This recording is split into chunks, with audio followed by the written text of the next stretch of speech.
Surat crime બ્રાન્ચની team no drugs in Surat city અભિયાન ચલાવી રહી છે।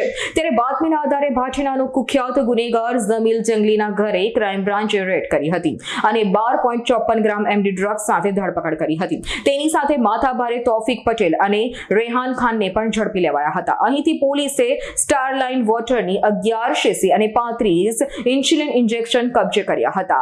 સ્ટારલાઇન વોટરમાં એમડી મિક્સ કરી ડ્રગ્સ ભરેલી સિરિંજમાં ગ્રાહકોને વેચવામાં આવતી હતી। ડ્રગ્સ વેચાણના રોકડા 60,000 થી વધુ પણ પોલીસે કબજે લીધા હતા।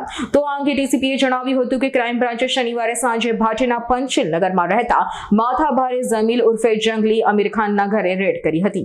આ શખ્સ મોટા એમડી ડ્રગ્સ ઇન્સ્યુલિન સિરીઝમાં ભરી વેચાણ કરતો હોવાનું ગુપ્ત બાતમીના આધારે પોલીસે રેડ કરી હતી। પોલીસની રેડમાં જમીલ જંગલી ઉપરાંત 10 જેટલા ગુનામાં સંડોવાયેલો લિંબાયત પદ્માવતી નગરમાં રહેતા તૌફિક જહાંગીર પટેલ અને લિંબાયત પદ્માનગરમાં રહેતા રહેમાન ખાનને દબોચી લેવાયા હતા। પોલીસને અહીંથી 1.25 લાખની કિંમતનું 12.54 ગ્રામ એમડી ડ્રગ્સ મળી આવ્યું હતું। તો ડ્રગ્સ વેચાણના રોકડા 60,000 થી વધુ અને સ્ટરલાઇન વોટરની 12 સીસી અને 35 ઇન્સ્યુલિનના ઇન્જેક્શન મળી આવ્યા હતા।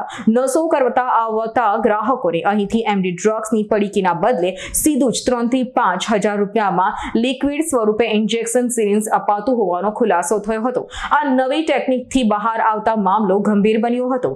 ક્રાઇમ બ્રાન્ચે આ મામલે ગુનો નોંધવાની સાથે નેટવર્કમાં કોણ સામેલ છે અને સિરિંજનો આઈડિયા કેવી રીતે આવ્યો તેને લઈ તપાસ હાથ ધરી છે। Bureau report S9 news Surat. અમારી તમામ માહિતીથી અપડેટ રહેવા માટે જોડાયેલા રહો S9 ન્યૂઝ સાથે।